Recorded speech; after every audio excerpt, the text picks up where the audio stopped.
नमस्कार दोस्तों। आज एक ऐसे टॉपिक पर डिस्कस करने जा रहे हैं कि जो इंडिया की खोज के चक्कर में अमेरिका की खोज होगी। जब अमेरिका की खोज हुई तो वहाँ एक राजकुमारी को देखने की ऐसी होड़ मची कि वहाँ अमेरिका पर पूरा भीड़ इकट्ठा हो गई और धीरे-धीरे वहीं पर अमेरिका में लड़ाई शुरू हुई। लड़ाई के बाद वहाँ पर विकास की कहानी शुरू होती है। तो आइए नज़र डालते हैं 1607 ईस्वी में, यानी आज के करीब 417 साल पुरानी बात है। यूरोप के लोगों ने अमेरिका की खोज किया था, आवाजाही शुरू कर दी थी। इसी दौरान ब्रिटिश ट्रैवलर्स यानी ब्रिटिश एक यात्री थे जिनका नाम था जॉन स्मिथ। इन्होंने कॉलोनी बसाने के इरादे से अमेरिका के वर्जीनिया इलाके में पहुंचा था। यह है अमेरिका का वर्जीनिया प्रांत। वहां पर पहुंचे थे। वहां पर एक पोहा हटन नाम की एक स्थानीय ट्राइब्स मतलब कि एक स्थानीय जनजाति थी। उसने स्मिथ को पकड़ लिया। स्मिथ को पकड़ने के लिए उसको गला काटने जा रहा था, स्मिथ का गला काटने जा रहा था। तब से वहां की एक जो राजकुमारी थी, ट्राइब्स गला काटने की वहां की जो राजकुमारी थी जिसका नाम था पोका हंटस, उन्होंने रोक दिया। इसके बाद स्मिथ और पोका जो हंटस थी ब्रिटेन आए और लोगों और अमेरिका के मूल निवासियों के बीच दोस्ती का जरिया बन गए। राजकुमारी भी ब्रिटिशर्स के तौर तरीके सीखने लगी थी। वहां उन्होंने तंबाकू की खेती करने वाले जो ब्रिटिश एक ट्रेवलर थे, यात्री थे, जिनका नाम था जॉन रॉल्फ से प्यार हो गया उन्हें। दोनों 1614 ईस्वी में दोनों ने शादी कर लिया। जब दोनों शादी कर लिए तो उनसे एक बेटा का जन्म हुआ। अगले ही साल राजकुमारी पोहा हंटन्स को ब्रिटेन लाया गया। जब ये ब्रिटेन पहुंची थी पोहा हंटन्स, जो वहां की राजकुमारी थी अमेरिका की, उनकी खूबसूरती और तौर तरीकों को देखकर जो ब्रिटिशर्स थे वो बहुत ज्यादा आकर्षित हुए। दूर दूर तक चर्चे होने लगे और ब्रिटिशर्स में अमेरिका जाने की होड़ मच गई। हालांकि ब्रिटेन के लिहाज से जो पोका हंटन्स था उनका शरीर इम्यून नहीं था, यानी कि जो ब्रिटिशर्स थे इनके बीमारियों के प्रति जो पोहा हंटन्स थी इनका शरीर इम्यून नहीं था, मतलब कि ब्रिटेन के रोगों से इनके लड़ने की जो क्षमता थी ये नहीं थी। तो जो ब्रिटेन में एक बीमारी थी जिनका नाम था स्मॉल पॉक्स, उस समय स्मॉल पॉक्स था। तो ये स्मॉल पॉक्स हो गया किसको, इस राजकुमारी को। जब राजकुमारी को हो गया तो ये 20 साल की उम्र में ही इनकी मृत्यु हो गई, इनका निधन हो गया वहां पर। इनकी फाइल फोटो देख सकते हैं कि ये काफी ज्यादा खूबसूरत थी। इनके जो तौर तरीके रहन सहन था एकदम अलग था। तो आज इस वीडियो लेक्चर में देखेंगे कि अमेरिका की खोज कैसे हुई और ब्रिटिशर्स ने किस प्रकार से अमेरिका पर कब्जा किया और कब्जा करने के बाद कैसे यहाँ पर लड़ाई शुरू हुई। तो आइए यहाँ पर देखते हैं, स्टार्ट करते हैं। 15वीं शताब्दी का आखिरी दशक था। उस वक्त भारत में मुगलों का शासन हुआ करता था। यूरोप के साथ भारत सोना, रत्न और खास तौर पर मसालों का कारोबार करता था। ऑटोमन साम्राज्य के साथ यूरोपीय देशों की जंग शुरू हो गई तो भारत के साथ जो जमीनी रास्ते थे वहां से व्यापार बंद हो गया। जब ऑटोमन साम्राज्य के साथ भारत और उसके जब जंग शुरू हुई, किसका, यूरोप का, जब जंग शुरू हो गई तो जाहिर सी बात है कि जो यात्रा था, मतलब जो व्यापार मार्ग था वो बंद हो गया। यहाँ पर देखिए ये था इंडिया का मैप, यहाँ पर था ऑटोमन साम्राज्य यहाँ तक फैला हुआ था। तो यहाँ से व्यापार जो जमीनी मार्ग था वहां से होना शुरू कर दिया था। तो जब ऑटोमन साम्राज्य से यूरोप के देशों का जब ऑटोमन साम्राज्य से लड़ाई शुरू हो गई तो ये रास्ता ही बंद कर दिए। जब रास्ता बंद कर दिए तो यूरोप के लोग न तो ऑटोमन साम्राज्य होकर इंडिया पहुंचना बंद कर दिए। तो जो इंडिया एक मसालों का देश था, यहाँ तरह तरह के मसाले हुआ करते थे। तो इंडिया से जब मसाले पहुंच नहीं पा रहे थे यूरोप के देशों में, तो जब यूरोप के देश में नहीं पहुंच पा रहे थे, यूरोप के लोग का जो खाने का स्वाद है वो फीका पड़ने लगा। जब खाने का स्वाद फीका पड़ने लगा तो इन्होंने एक अलग रास्ते की खोज करने की चर्चा शुरू कर दी। उन्होंने कहा कि एक ऐसा रास्ता खोजा जाए जिसके जहां से इंडिया पहुंचा जा सके, जहां ऑटोमन साम्राज्य के पास नहीं जाना पड़ा। तो स्पेन के राजा थे जिनका नाम था फर्डिनेंड, भारत जाने का दूसरा रास्ता खोजना चाहते थे। उन्होंने मुनादी कार्रवाई की। इस काम के लिए इटली में जन्मा एक क्रिस्टोफर कोलंबस था, वो आगे आया। उसने शर्त रखी कि खोज के बाद मिलने वाली संपत्ति का जो 10% हिस्सा है वो मेरा होगा।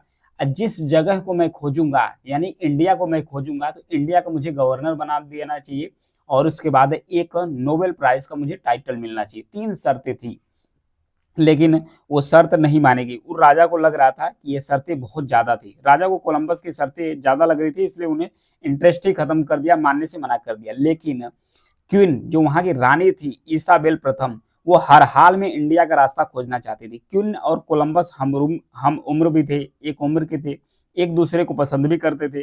किन को कई दरबारियों ने कोलंबस को सपोर्ट करने की सलाह दी। आखिरकार कोलंबस को मंजूरी मिल ही गई और खोज के लिए पैसे, जहाज समेत अन्य चीजें मुहैया कराई गई। 3 अगस्त 1492 को, यहाँ पे देखिए 3 अगस्त 1492 को कोलंबस ने 3 जहाजों नीना, पिनाता और सांता मारिया में करीबन 90 लोगों के साथ मतलब इंडिया को खोजने के लिए निकला था। इंडिया को खोजने के लिए तो ये रास्ता है जो अफ्रीका के बगल से होकर गुजरता था, उसने रास्ता ही भूल गया। वो खोजते खोजते कहाँ पर पहुंचा, वो पहुंच गया जो बहामास और अल सल्वाडोर है, अमेरिका का जो एरिया है, इलाका, यहाँ पर पहुंच गया। खोजते खोजते यहाँ पहुंच गया।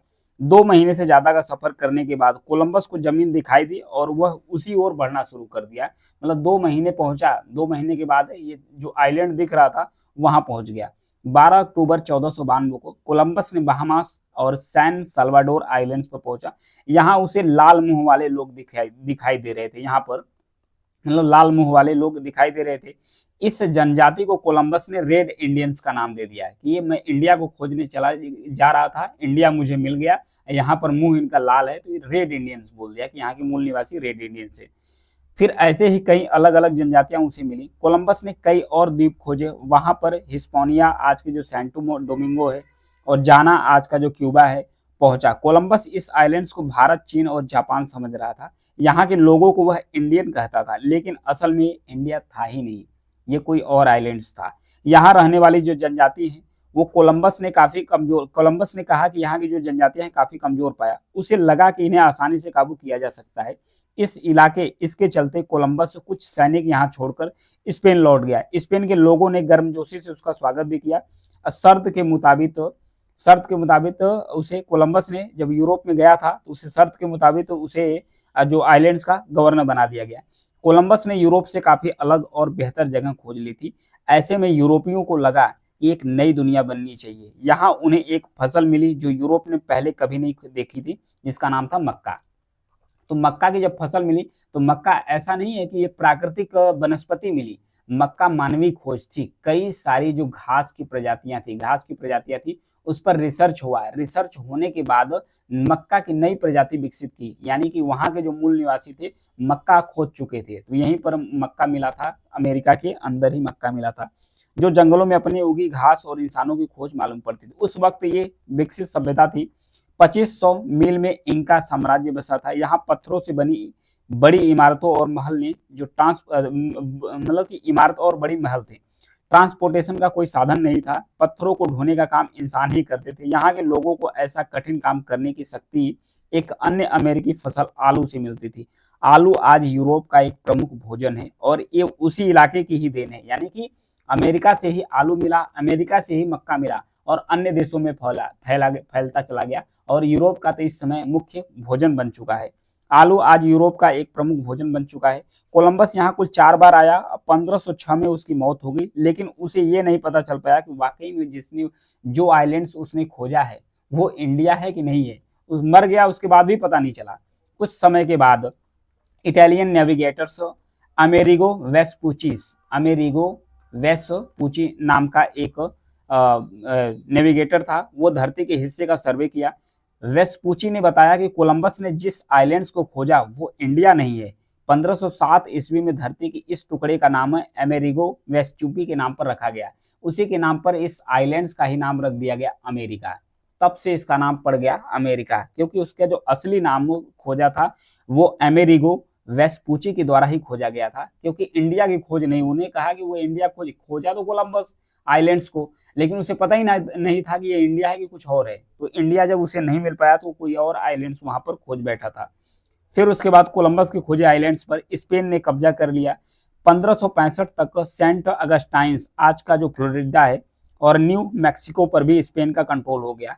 यहाँ स्पेन ने कॉलोनी बनाई। फ्रांसीसी भी यहाँ आने लगे। मिसिसिपी नदी के किनारे न्यू ऑरलियंस समेत कई जगहों पर फ्रांस ने भी कब्जा कर लिया। लेकिन अमेरिका में सबसे ज्यादा कब्जा किसका हुआ था? ग्रेट ब्रिटेन का था। यहाँ पर कनाडा, अमेरिका, सारे जगहों पर कब्जा होना शुरू कर दिया।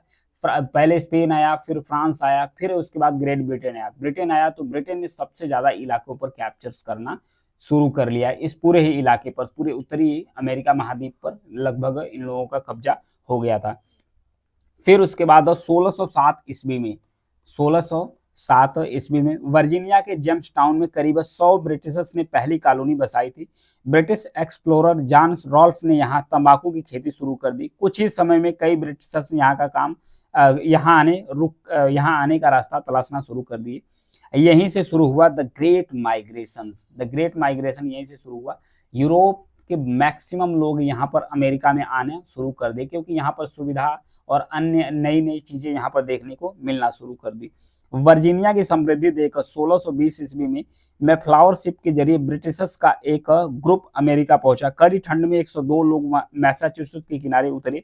इनमें से कुछ ब्रिटिशर्स चर्च के धार्मिक नियमों से अलग एक नई और एक आजाद जिंदगी शुरू करना चाहते थे, जबकि कुछ यहाँ पर कमाई का बेहतर मौका तलाशने के लिए आए थे।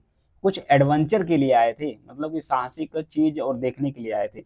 इन अंग्रेजों ने पहले जो ठंड थी शिप में ही बिता दी, लेकिन कुछ समय बाद शिप उन्हें छोड़कर इंग्लैंड लौट गई। अमेरिका का मौसम सहन करना अंग्रेजों के लिए मुश्किल हो रहा था। उसके पास खाना नहीं था, वे बीमार हो रहे थे। नतीजा यह निकला कि 102 अंग्रेजों ने सिर्फ 102 अंग्रेज गए थे, उसमें से मात्र 53 ही बचे थे और बाकी ठंड से मर गए थे। नेटिव अमेरिकन यानी वहां के जो अमेरिकन थे, अनाबाकी ने ब्रिटिशर्स को अपने तौर तरीके सिखाए। शिकार करने से लेकर मक्के और बाकी फसलों की खेती भी सिखाई। 1621 की ठंड में ब्रिटिशर्स की जो पहली फसल उगी, उन्होंने नेटिव अमेरिकन के साथ मिलकर पहला जो थैंक्स गिविंग पार्टी है वो मनाया। यहाँ पर देखिए, जो वहाँ के नेटिव अमेरिकन थे, ब्रिटिशर्स के साथ मिलकर उन्होंने थैंक्स गिविंग की पेंटिंग है वहाँ पर देखिए पार्टी मना रहे थे, सेलिब्रेट्स कर रहे थे उसी तौर तरीकों को लोग।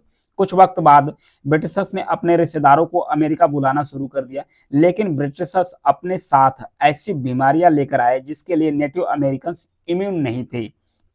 अमेरिकन के साथ स्मॉल पॉक्स जैसी कई बीमारियां जो कई नेटिव अमेरिकन की जान ले ली। समय के साथ ब्रिटिशर्स यहाँ पर बढ़ते चले गए।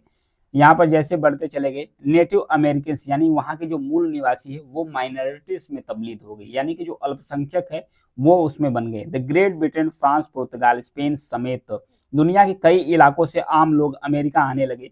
लोग यहाँ एक कॉन्ट्रैक्ट के तहत आते थे। इसके चलते पहले कुछ साल वे गुलाम रहते थे, फिर आजाद होने के बाद नए सिरे से यहाँ पर जिंदगी शुरू कर देते थे। गुलामी की इस परंपरा ने ही अमेरिका में नस्ल भेद की शुरुआत की। अगस्त 1619 की बात है में एक शिप में पहली बार अफ्रीका से 20 लोगों को लाया गया था। 20 लोगों को लाया गया था ब्लैक स्लेव के रूप में, यानी कि काले मजदूर के रूप में वहां पर लाया गया था। उन्हें काम कराया जाता था। काम कराने के बाद उन्हें इतना ज्यादा काम कराया जाता था कि वो गुलामी से बाहर निकल नहीं पाए और कितने लोग तो यहाँ पर दम तोड़ देते थे। फिर 1700 तक अमेरिका में 2.5 लाख यूरोपीय और अफ्रीकी गुलाम बस गए थे। 1607 से 1732 तक नॉर्थ अमेरिका में अटलांटिक समुद्र के किनारे ग्रेट ब्रिटेन ने 13 कॉलोनियां बसा दी थी। ग्रेट ब्रिटेन ने कुल 13 कॉलोनियां यहाँ पर धीरे धीरे बसाना शुरू कर दी थी, जिसमें सबसे महत्वपूर्ण थी वर्जीनियास। फिर उसके बाद अंग्रेजों ने अमेरिका की खाली जमीन पर कब्जा कर लिया, खेती की, नेटिव अमेरिकन को वहां से खदेड़ दिया। मतलब कि ये जो यहाँ के नेटिव रेड इंडियंस नाम से जो यहाँ की जनजातियां थी, उन्हें खदेड़ना शुरू कर दिया, वहां से भगाना शुरू कर दिया अंग्रेजों ने। 1750 के दशक तक फ्रांस ने नॉर्थ अमेरिका की कनाडा और ग्रेट लेक्स पर कब्जा कर लिया, यानी कि उसका जो नॉर्थ इलाका था उस पर कब्जा किसका हो गया? फ्रांस का कब्जा हो गया। फिर उसके बाद यहाँ 75,000 लोग रहना शुरू कर दिए, जबकि ग्रेट ब्रिटेन 13 अमेरिकी कॉलोनियों पर कायम रहा। इनमें से 15 लाख लोग रह रहे थे। कुछ समय के बाद ग्रेट ब्रिटेन की नजर ओहियो नदी की घाटी के आसपास के सुंदर उपजाऊ इलाके पर पड़ा। जब उस नदी के आसपास पड़ा तो दरअसल इस वक्त ग्रेट ब्रिटेन में इंडस्ट्री डेवलप हो चुकी थी। जो काम इंसान करते थे वो वहां मशीन करना शुरू कर दी। प्रोडक्शन तो बढ़ा लेकिन कच्चा माल कम पड़ने लगा। तो ऐसे में ग्रेट ब्रिटेन को जमीन की जरूरत पड़ी और उसने अमेरिका में कब्जे का विस्तार करना शुरू कर दिया। और फ्रांस स्पेन को मंजूरी नहीं दी, उसका साथ मूल अमेरिकी यानी रेड इंडियंस ने भी नहीं दिया। स्पेन को लगता था कि अगर ब्रिटेन आगे बढ़ा तो उस पर ही भी हमला करेगा। वहीं रेड इंडियंस ब्रिटेन से नफरत करना शुरू कर दिए थे, क्योंकि ब्रिटेन ने उनकी जमीनों पर कब्जा किया था और उन्हें खदेड़ दिया था। तो जो रेड इंडियंस है वो भी फ्रांस और स्पेन का साथ देना शुरू कर दिए। साल 1754 में ओहियो नदी के पास फ्रांस एक किला बनाने की तैयारी में था। ब्रिटेन की 13 कॉलोनियों में से वर्जीनिया के गवर्नर फ्रांसीसी के पास एक लेफ्टिनेंट कर्नल को भेजा था। उसके जरिए गवर्नर ने फ्रांस को चेतावनी दी कि ओहियो नदी उन्होंने कहा कि ओहियो नदी के आसपास से दूर रहे। फ्रांसीसियों ने इससे इनकार कर दिया, इसे मानने से इनकार कर दिया। नाकाम लेफ्टिनेंट कर्नल वापस वर्जीनिया जाने लगा। उसके साथ ब्रिटिश सैनिकों और मिंगो लड़ाकों की टुकड़ी भी थी। 28 मई 1754 को इस टुकड़ी की भिड़ंत एक फ्रेंच कमांडर कोलोन डी जुमेनिविल से हुई। इस कमांडर समेत 10 जो फ्रेंच सिपाही थे वो उसी समय मारे गए थे। माना जाता है कि ये झड़प ग्रेट ब्रिटेन और फ्रांस के बीच हुई फ्रेंच इंडियन वार की शुरुआत थी, जिसे उस लेफ्टिनेंट कर्नल ने शुरू किया था। 22 साल के इस मिलिशिया अफसर का नाम जॉर्ज वाशिंगटन था, जो 35 साल बाद यूनाइटेड स्टेट्स ऑफ अमेरिका का पहला प्रेसिडेंट बना। यानी कि जो जॉर्ज वाशिंगटन था वो 22 साल बाद, मतलब 35 साल बाद वो अमेरिका का पहला प्रेसिडेंट बना। उसी के नाम पर आज अमेरिका की जो कैपिटल से राजधानी है वो रखी गई है वाशिंगटन डीसी। फिर गुस्साए फ्रांसीसियों ने वाशिंगटन से बदला लिया। 3 जुलाई 1754 को जुमेन विले के सौतेले भाई और फ्रेंच आर्मी ने वाशिंगटन पर हमला कर दिया। वाशिंगटन ने सरेंडर किया और अपना जुर्म कबूल कर लिया। इसके जवाब में ब्रिटेन ने मई 1755 में मेजर जनरल एडवंस बैकवर्ड और कर्नल जॉर्ज वाशिंगटन के साथ ओहियो नदी के इलाके में अपना कब्जा जमाना शुरू कर दिया। मतलब दोनों वहां पर इकट्ठा हुए। यहाँ पर देखिए ओहियो नदी के इलाके में जो जंग हुई थी, इसे बैटल ऑफ मोनोगेला के नाम से भी जाना जाता था। इसमें ब्रैडाग ने घायल हो गए और 4 दिन बाद उनकी मौत भी हो गई थी। फिर उसके बाद 1756 में ब्रिटिश लीडर विलियम पिट ने नई स्ट्रेटजी अपनाई। अमेरिका में फ्रांस को हराने के लिए पिट ने स्थानीय लड़ाकों को फंड दिए और सेनाएं इकट्ठा करना शुरू कर दिए। तो इस प्रकार से फ्रांस, ब्रिटेन और स्पेन इसकी लड़ाई चलती रही। अंततः जो समुद्री सेना थी वो ब्रिटेन की बहुत बड़ी थी। तो समुद्र में जब लड़ाइयां समुद्र में उतरी तो समुद्र में जो ब्रिटिश सेना थे, नेवी थी, वो बड़ी थी, उसने फ्रांस को हरा दिया। तो अंततः धीरे धीरे लड़ाई चलती रही और ब्रिटेन का कब्जा हुआ, ग्रेट ब्रिटेन का कब्जा हुआ। वहीं के लोग वहां पर बसे। अब वहीं पर सबसे ज्यादा जो बसे हुए हैं अमेरिका में आज ब्रिटेन के लोग हैं। फिर उसके बाद फ्रांस, स्पेन, ये भी लोग वहां पर हैं। रेड इंडियंस तो वहां पर माइनॉरिटीज हो गए। फिर उसके बाद जो अफ्रीकी मूल के मजदूर जो लाए गए थे उन्हें आज ब्लैक के रूप में पहचान मिली है। इसी का वो नतीजा है कि ब्लैक स्लेव थे, उसे खत्म करने के लिए अब्राहम लिंकन ने काफी ज्यादा प्रयास किए थे। फिर उनकी भी गोली मारकर हत्या कर दी गई थी। तो ये था अमेरिका कि अमेरिका किस प्रकार से, जो कोलंबस है अमेरिका की खोज की, वो खोजने निकला था भारत, लेकिन उसने खोज क्या लिया था, अमेरिका। अमेरिका खोज लिया था और धीरे धीरे अमेरिका की किस तरीके से समृद्धि बढ़ी इसके बारे में था। Thank you.